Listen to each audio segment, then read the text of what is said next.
Srinatha Reddy Mittapalli YouTube channel స్వాగతం. నాకు నమస్కారం. నేను మీ శ్రీనాథరెడ్డి మిట్టపల్లి. ఇవాళ తరకు వచ్చి మే 10, 2026 సంవత్సరం.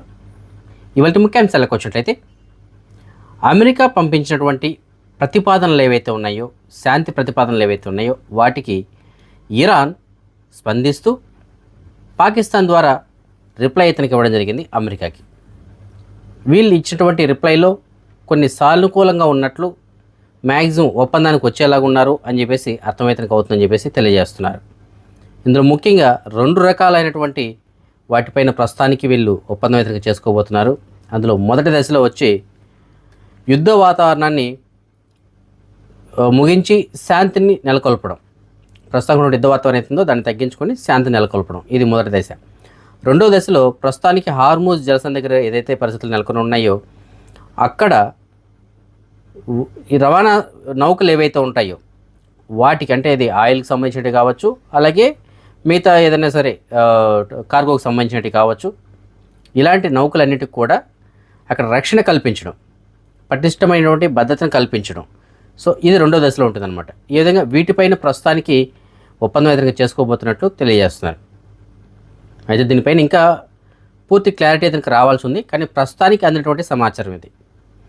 ఇదిలా ఉండగా ట్రంప్ ఏమని తెలియజేస్తున్నాడంటే, మేము ఇరాన్లో ఇప్పటికే 70% వరకు మేము అనుకున్నటువంటి లక్ష్యాలను సాధించాం. ఇరాన్ ఇప్పుడే సైనికంగా ఓడిపోయింది, ఇంక 30% మాత్రమే మిగిలింది. దాన్ని కూడా మేము అనుకుంటే ఒక 2 వారాల్లోనే వాటిని క్లియర్ చేసేస్తామని చెప్పేసి తెలియజేస్తున్నాడు. అంటే దాడులు చేస్తాడనా చేయడానా, ఒకవేళ చేయాల్సి వస్తే మేము 2 వారాలు టైం తీసుకుని మొత్తం అంతా ఇక్కడ కంప్లీట్ చేసేస్తాం అంటున్నాడు. మరి ఒకవేళ శాంతి చర్చలు కనుక కంప్లీట్ అయితే బహుశా చేయకపోవచ్చాము.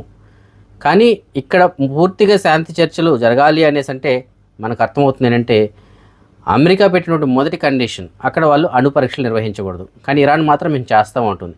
ఆ ఒక్క దగ్గరే ఇక్కడ పెండింగ్ అయితే పడుతుంది. దాని కనుక వాళ్ళు ఓకే అంటే మ్యాక్సిమం అన్నీ కూడా శాంతియుతంగా పరిష్కరించడానికి అవకాశాలు అయితే కనిపిస్తూ ఉన్నాయి. ఇదిలా ఉండగా ఇరాన్ ఏమని తెలియజేస్తుంటే, ఇరాన్కి సంబంధించినటువంటి చమురు ట్యాంకర్లు కానీ, అంటే ఆయిల్ తీసుకెళ్ళేటువంటి షిప్స్ ఉంటాయి కదా, వాటిపైన కానీ, సరుకు రవాణా షిప్లు ఏవైతే ఉంటాయో వీటిపైన కానీ దాడి కనుక జరిగినట్లయితే మేము ఊరుకుండేది లేదు. మేము పొరుగునటువంటి గల్ఫ్ దేశాల్లో ఉన్నటువంటి అమెరికాకి సంబంధించినటువంటి సైనిక స్థావరాలు ఏవైతే ఉన్నాయో వాటిని లక్ష్యంగా చేసుకొని మేము దాడులు నిర్వహిస్తాం. అలాగే ఈ నౌకలు ఏవైతే ఉన్నాయో, శత్రు దేశాలకు సంబంధించిన నౌకలు ఏవైతే ఉన్నాయో వాటికి భద్రత అనేటువంటిది కరువు అయిపోతుంది అని చెప్పేసి వాళ్ళు హెచ్చరిస్తున్నారు. అంటే మా పైన దాడి చేస్తే మేము ఊరుకోం, చుట్టుపక్కల ఉన్నటువంటి అమెరికాకి సంబంధించిన అన్ని స్థావరాలపైన దాడి చేసేస్తాం, అలాగే వారికి సంబంధించినటువంటి షిప్లు అన్నిటిపైన దాడులు చేసి వాటిని నాశనం చేసేస్తాం అని చెప్పేసి ఇరాన్ అయితే తెలియజేస్తుంది. ఇవాళ కువైట్ మరియు ఖతార్ దేశాలపైన డ్రోన్ దాడులు అయితే నిర్వహించడం జరిగింది. కువైట్ పైన పలు డ్రోన్లు అయితే దాడికి ట్రై చేస్తే, అయితే కువైట్కి సంబంధించినటువంటి మినిస్టర్ ఆఫ్ డిఫెన్స్ వాళ్ళు వాటిని ఎదుర్కోవడం జరిగింది, వాటిని కూల్చివేశారు. అలాగే ఖతార్లో ఒక వాణిజ్య నౌక పైన ఒక డ్రోన్ అయితే దాడి నిర్వహించింది. ఆ దాడిలో ఆ నౌకలో కొద్దిగా మంటలు అయితే చెలరగాయి, కాకపోతే వాటిని అదుపులో తీసుకొచ్చారు. పెద్దగా నష్టం అయితే జరగలేదని చెప్పేసి తెలియజేస్తున్నారు. ఎవరికి గాయాలు కాలేదు, అలాగే ప్రాణాపాయం లేదు, ఏమీ లేవు. కానీ కొద్దిగా మంటలు అయితే షిప్లో చెలరగాయి, వాటిని అయితే అదుపులో తీసుకొచ్చారు. దానివల్ల పెద్దగా ప్రాబ్లంగా లేదు అని చెప్పేసి తెలియజేస్తున్నారు. సో ఏదైనప్పటికీ షిప్ పైన దాడి అనేటువంటిది ఖండించదగ్గటువంటి విషయం. సో ఇదే విషయాన్ని కువైట్ కూడా ఖండించింది. ఈ విధంగా వాణిజ్య నౌక పైన దాడి చేయడం అనేటువంటిది మంచిది కాదని చెప్పేసి ఖండిస్తుంది. అలాగే దుబాయ్ కువైట్ పైన ఇవాళ ఎగురవేసినటువంటి ఈ డ్రోన్లు ఏవైతే ఉన్నాయో వాటిని ఖండించింది. ఈ విధంగా డ్రోన్లు ఎందుకు ఎగరవేశారో దీన్ని మేము ఖండిస్తున్నాం అని చెప్పేసి దుబాయ్ అంటుంది. అలాగే దుబాయ్ పైన కూడా ఇవాళ 2 డ్రోన్లు అయితే ఎగిరాయి. వాటిని కూడా దుబాయ్ గవర్నమెంట్ అక్కడ సంబంధించిన డిఫెన్స్ వాళ్ళు అయితే కూల్చివేయడం జరిగింది. సో ఈ విధంగా దుబాయ్లో ఒక 2 డ్రోన్లు, కువైట్లో పలు డ్రోన్లు అన్నారు. ఖచ్చితంగా ఎన్ని డ్రోన్లు అనేటువంటిది చెప్పలేదు. కానీ అలాగే ఖతార్లో ఒక వాణిజ్య నౌక పైన డ్రోన్ దాడి. అయితే ఈ డ్రోన్లన్నీ ఏ దేశానికి సంబంధించినవి అఫీషియల్గా ఎవరు కానీ అనౌన్స్ చేయలేదు. అన్నౌన్ డ్రోన్స్ అని చెప్పేసి అన్నారు అంతే. అంటే గుర్తు తెలియనటువంటి డ్రోన్లు. మరి ఎక్కడి నుంచి వచ్చాయి? ఇరాన్ నుంచి వచ్చాయా, ఇరాక్ నుంచి వచ్చాయా, ఇంక వేరే ఎవరిని పంపించారా? వీటికి సంబంధించిన సమాచారం అయితే లేదు. కానీ ఇవాళ డ్రోన్ దాడులు అయితే నిర్వహించడం జరిగింది. మరి ఈ విధంగా డ్రోన్ దాడులు జరుగుతున్నప్పుడు మరి భవిష్యత్తులో ఎలా ఉంటుంది పరిస్థితి?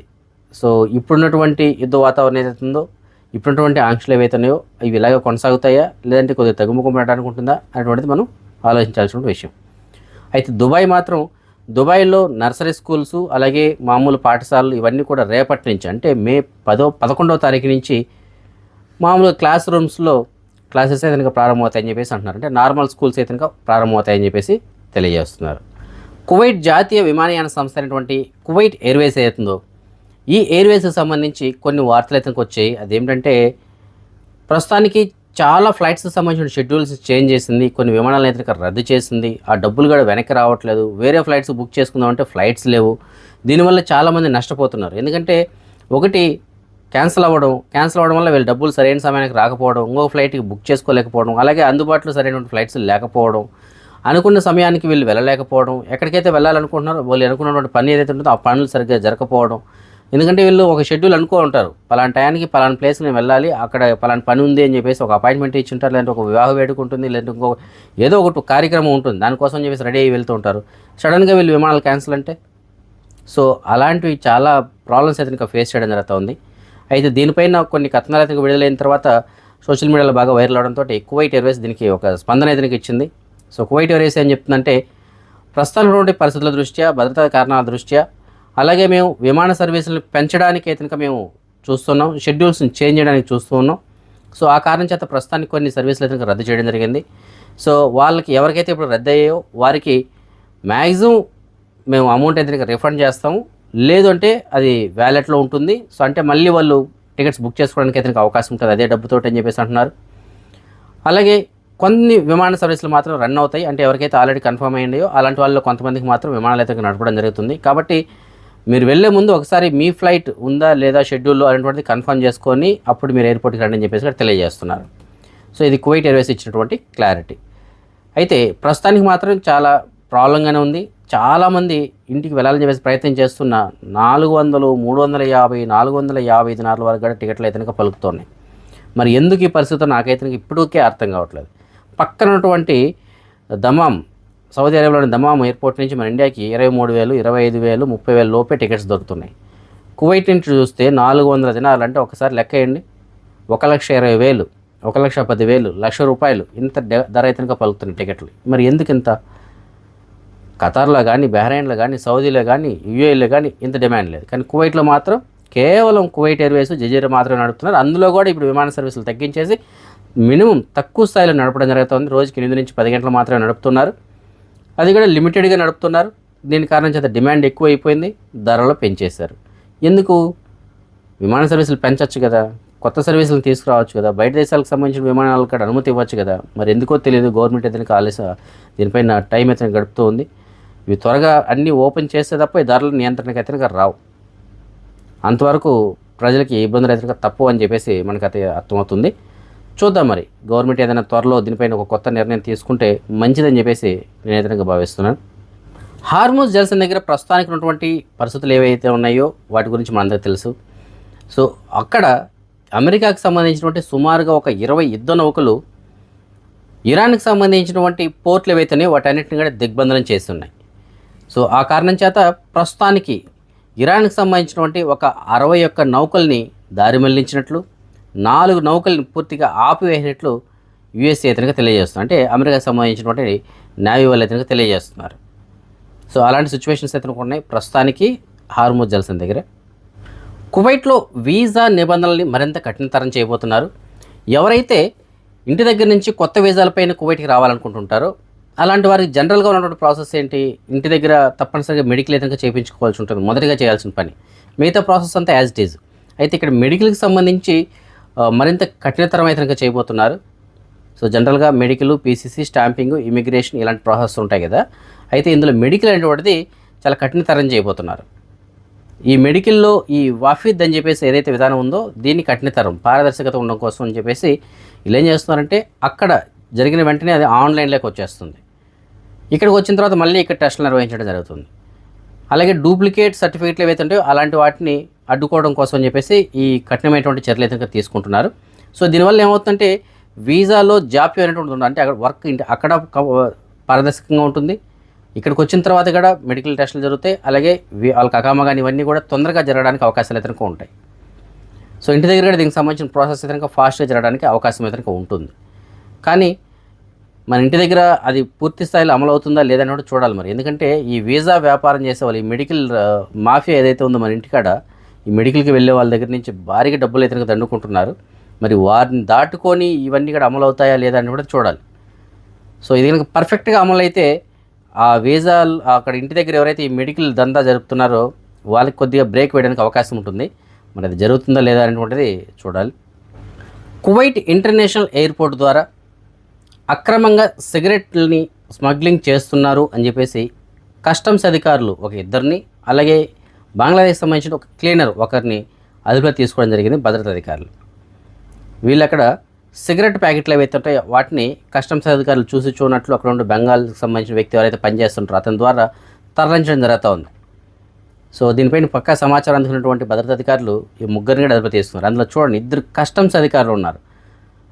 కస్టమ్స్ అధికారులు అంటే వాళ్ళ డ్యూటీ ఇది ఇలాంటి స్మగ్లింగ్స్ని అడ్డుకోవడం, కానీ వాళ్ళే స్మగ్లింగ్ చేయడం జరుగుతుంది. సో ఆ కారణం చేత వాళ్ళ ముగ్గురిని అదుపులో తీసుకున్నారు. చట్టపరమైన చర్యలు తీసుకోవడం కోసం సంబంధిత బగల్కి రెఫర్ చేశారు. కువైట్లో భారీ మనీ లాండరింగ్కి పాల్పడినటువంటి మన భారతదేశానికి సంబంధించిన ఒక వ్యక్తిని అదుపులో తీసుకోవడం జరిగింది. వివరాలుగా మనం చూసుకున్నట్లయితే కువైట్లో మనీ లాండరింగ్కి పాల్పడ్డాడని చెప్పేసి ఒక వ్యక్తికి పైన కేసు అతనికి నమోదైంది. అతనికి 10 సంవత్సరాలు జైలు శిక్ష పడింది. అయితే అతను తప్పించుకున్నాడు. తప్పించుకొని కువైట్లో ఉన్నాడా? లేదు. తప్పించుకొని అతను యూఏఈ దుబాయ్కి అతనిగా పారిపోయాడు. దుబాయ్లో ఉంటున్నాడు. అయితే కువైట్కి సంబంధించిన గవర్నమెంట్ ఇంటర్పోల్ వారి యొక్క సహకారంతో దుబాయ్లో అతన్ని అరెస్ట్ చేసి కువైట్కి తీసుకురావడం జరిగింది. ఇప్పుడు ప్రస్తుతానికి కువైట్లో అతను జైలు శిక్ష అనుభవించిన తర్వాత అతని దేశ బహిష్కరణ చేయడం, అలాగే అతనికి సంబంధించినటువంటి అక్రమ మార్గాల ద్వారా సంపాదించినటువంటి మనీ లాండరింగ్ ద్వారా సంపాదించినటువంటి ఆస్తులు ఏవైతే వాటిని కూడా జప్తు చేసుకోవాలని చెప్పేసి కోర్టు ఇతనికి ఆదేశాలు జారీ చేసింది. ఇంతకీ ఇతను చేసిన మనీ లాండరింగ్ ఎలాంటిదో తెలిసిన, ఇతను కువైట్లో అక్రమ మద్యం రవాణా చేసేవాడు. ఈ అక్రమ మద్యం రవాణా చేస్తూ వాటి వల్ల వచ్చినటువంటి డబ్బులు ఏదైతే ఉందో దాన్ని మనీ లాండరింగ్ ద్వారా స్వదేశాలకు పంపించడం జరిగింది. సో అది కూడా ఎలా పంపించాడు అంటే సుమారుగా ఒక 157 మంది ఏషియన్ పౌరుల ద్వారా, అంటే వాళ్ళ ద్వారా కుటుంబ ఖర్చుల నిమిత్తం అని చెప్పేసి 13 ఎక్స్చేంజ్ సెంటర్ల ద్వారా ట్రాన్సాక్షన్స్ అనేవి నిర్వహించి సొంత దేశాలకి డబ్బులు అయితే పంపించుకోవడం జరిగింది. అంటే అతను ఒక్కడే పంపించుకోకుండా వాళ్ళ దగ్గర కొంత వీళ్ళ దగ్గర కొంత అలాగే 157 మంది దగ్గర ఇచ్చాడంట. అలాగే వేరే వేరే ఎక్స్చేంజ్ సెంటర్ల ద్వారా డబ్బులు పంపించడం జరిగింది. మొత్తం అంతా లిస్ట్ తీస్తే ఇదంతా వచ్చింది. అయితే మొత్తం ఎంత పంపించాడో తెలిసిన 4,33,745 కువైటీ దినార్లు, అంటే మన డబ్బుల్లో చెప్పాలంటే సుమారుగా 13 కోట్ల రూపాయలు అనేటువంటిది అతను మనీ లాండరింగ్ ద్వారా కువైట్ నుంచి ఇండియాకి డబ్బులు అయితే తరలించడం జరిగింది. సో ఎంతటి భారీ మనీ లాండరింగ్కి పాల్పడ్డాడో చూడండి. సో ఆ కారణం చేతనే ప్రస్తుతానికి ఇంటర్పోల్ వారి సహకారంతో దుబాయ్లో ఉంటే మళ్ళీ పట్టుకొచ్చారు కువైట్కి. సో ఇక్కడ 10 సంవత్సరాలు జైలు శిక్ష అనుభవించిన తర్వాత దేశ బహిష్కరణ చేస్తారు. సో ఈ 10 సంవత్సరాల జీవితం అంతా ఇక్కడే గడిచిపోతుంది. మరి ఇంకా భవిష్యత్తు ఏంటో మరి తెలియదు, కానీ 10 సంవత్సరాలు జైల్లో ఉండాల్సి వస్తుంది. అలాగే అతను ఇప్పటి వరకు ఇక్కడి నుంచి సంపాదించినటువంటి ఆయన ఆస్తులు ఏవైతే వాటన్నిటిని కూడా ఇక్కడ జప్తు చేయడం జరుగుతుంది. మరి అక్రమ మార్గాల ద్వారా డబ్బులు సంపాదిస్తే పరిణామాలు అయితే ఇలాగే ఉంటాయి. కువైట్లోని క్యాపిటల్ గవర్నరేట్లో ఒక అక్రమ రెస్టారెంట్ని కువైట్కి సంబంధించినటువంటి మినిస్టర్ ఆఫ్ ఇంటీరియర్ వాళ్ళు మరియు కువైట్కి సంబంధించిన PIFN ఇద్దరు సంయుక్తంగా దాడులు నిర్వహించి ఆ రెస్టారెంట్ని సీజ్ చేయడం జరిగింది. అక్కడ వీళ్ళు గుర్తించింది ఏంటంటే తినడానికి పనికిరానటువంటి కుళ్ళిపోయినటువంటి ఆహార పదార్థాలను గుర్తించారు. అలాగే తంబాకు సంబంధించినటువంటి స్టోరేజ్ రూములు కూడా గుర్తించడం జరిగింది. అలాగే నిబంధనలను అతిక్రమించినారు. అవన్నీ కూడా నిబంధనలు అతిక్రమించారు. ఎందుకంటే రెస్టారెంట్కి లైసెన్సే లేదు ఫస్ట్ ఆఫ్ ఆల్. అలాగే అక్కడ పనిచేస్తుంటే వాళ్ళు అక్కడ శుభ్రత లేదు, అన్ని పాడైపోయిన వస్తువులు. దాంతో వాళ్ళని అదుపులో తీసుకున్నారు. అలాగే రెస్టారెంట్ కూడా సీజ్ చేయడం జరిగింది. చట్టపరమైన చర్యలు తీసుకోవడం కోసం సంబంధిత బగల్కి రెఫర్ చేశారు. తమిళనాడు ముఖ్యమంత్రిగా జోసెఫ్ విజయ్ ఇవాళ ప్రమాణ స్వీకారం చేశాడు. సో గత కొద్ది రోజులుగా అనూహ్య పరిణామాలు అయితే చోటు చేసుకున్నాయి సినిమా తరహాలో. ఆ ట్విస్ట్లన్నీ ముగిశాయి. ఇవాళ అయితే ఆయన ప్రమాణ స్వీకారం చేయడం జరిగింది. ఆయనకి మన ఛానల్ తరపున శుభాకాంక్షలు అయితే తెలియజేద్దాం. భవిష్యత్తులో మంచి మంచి కార్యక్రమాలు చేపట్టి తమిళనాడుని మరింత ముందుకు తీసుకెళ్లాలని చెప్పేసి మనం అయితే ఆశిద్దాం. ఇక ఇవాళ తెలంగాణలో మన భారతదేశ ప్రధానమంత్రి అయినటువంటి నరేంద్ర మోడీ గారు పర్యటించడం జరిగింది.